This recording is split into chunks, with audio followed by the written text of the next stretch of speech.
Good evening, I'm John Carter and welcome to Poland Daily. In order to tackle the social exclusion of the near 14 million Poles living in the countryside, the government intends to spend 800 million zloty on local transportation. After the fall of communism, PKS, the public bus service, were largely replaced by private bus companies. But many local bus routes that once connected the countryside with the cities have been cancelled over the years, leaving millions disconnected from urban areas.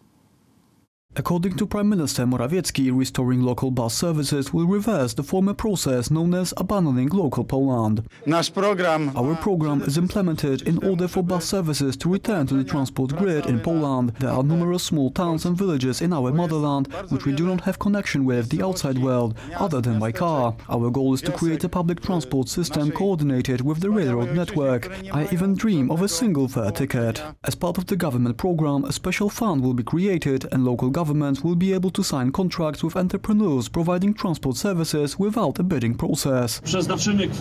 We will allocate 800 million zlotys to co-finance the deficit in bus transport, and we will pay up to 1 zloty for each vehicle kilometer. We hope local governments will finance up to 30% of this deficit. Economist Marcin Roszkowski emphasizes that there is money reserved in the state budget for activities aimed at preventing travel exclusion. This project is not big when it comes to the size of the budget. It can even supplement the development of Poland so that areas with transport deficiencies, travel white spots will disappear from Polish road maps.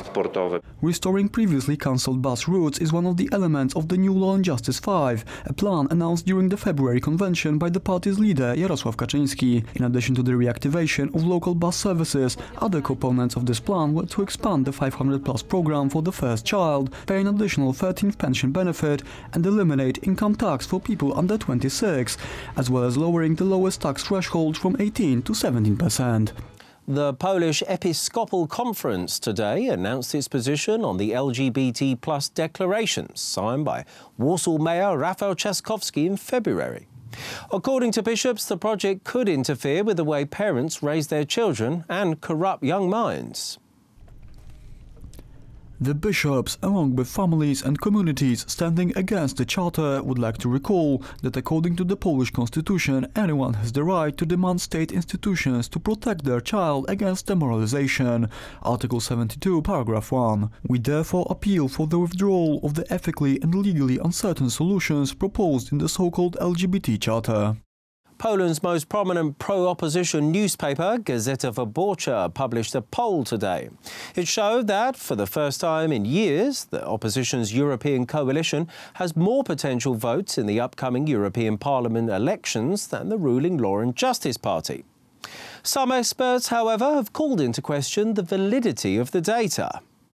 The newspaper described the survey's results as a breakthrough. Since the parliamentary elections in 2015, the ruling Law and Justice Party has remained at the top of popularity polls. The united opposition's advantage, even if minimal, would give some hope of victory in the European Parliament elections. The key is the participation of voters from big cities, because the Liberal opposition enjoys greater popularity there. Opposition leaders hope a victory in May's European elections will give them the momentum needed to win the most important battle, the Polish parliamentary elections in autumn. According to opinion poll analyst Marcin in the survey conducted by the Cantor Millard Brown organisation, the Law and Justice Party and Kukiz 15 movement's numbers were lowered, while the popularity of the Liberal Party's Spring, headed by homosexual politician Robert Biedroń, and extreme leftist party Razem, was exaggerated. Palade also points out that liberal media in Poland often publish manipulated pre-election polls with the hope of influencing voters' decisions.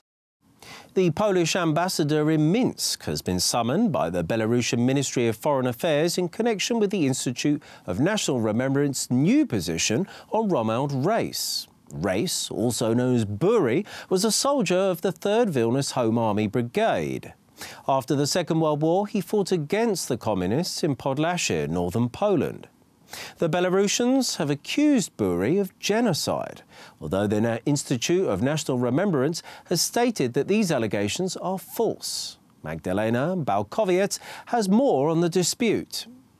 Historians of the Institute of National Remembrance have determined that executions carried out on Belarusians from several villages near Bielsk-Podlański by Bery's soldiers have nothing to do with genocide. This statement questions the Institute of National Remembrance prosecutor Dariusz Olszewski's earlier findings from 2005.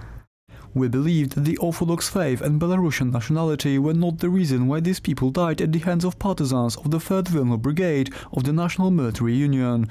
We believe that they died for reasons that we briefly presented in this text. On the other hand, the death of women and children, which undoubtedly puts a shadow on Bury and his subordinates' activities, was not intended by the commander. Bury's fault lies in the fact that he created a situation which he was unable to control. As a result, regardless of his intentions, innocent people were killed. Spokesman of the Belarusian Ministry of Foreign Affairs, Anatol Huas, stated that Belarusian government is expecting a public statement from the Polish authorities whether this evaluation of Bery's activities is an official opinion. In relation to the Institute of National Remembrance statement, today the Polish ambassador was called to the Belarusian Ministry of Foreign Affairs. The announcement of the Institute of National Remembrance matches up with the earlier verdict made by the Supreme Court of Poland. The court recognized that Bury's actions were taken in a higher order in the interest of the independent Polish state. Bury's character arouses a lot of controversy in the town of Hajnówka, where marches of remembrance of the cursed soldiers are organized by the Poleszczuk family.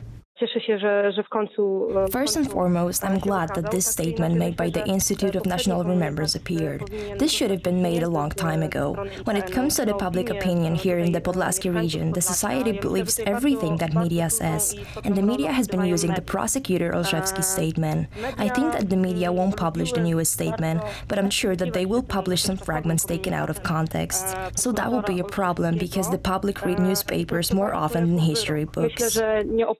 Although the Belarusian side is already concerned about how Bery's rehabilitation will affect the Poland and Belarus dialogue, Polish historians and publicists agree that this relationship must be based on historical truth. Thank you very much for joining us here this evening at Poland Daily. I'm John Carter. Stay tuned after the break for Poland Daily Weather. It's followed by the business, culture, history and the travel.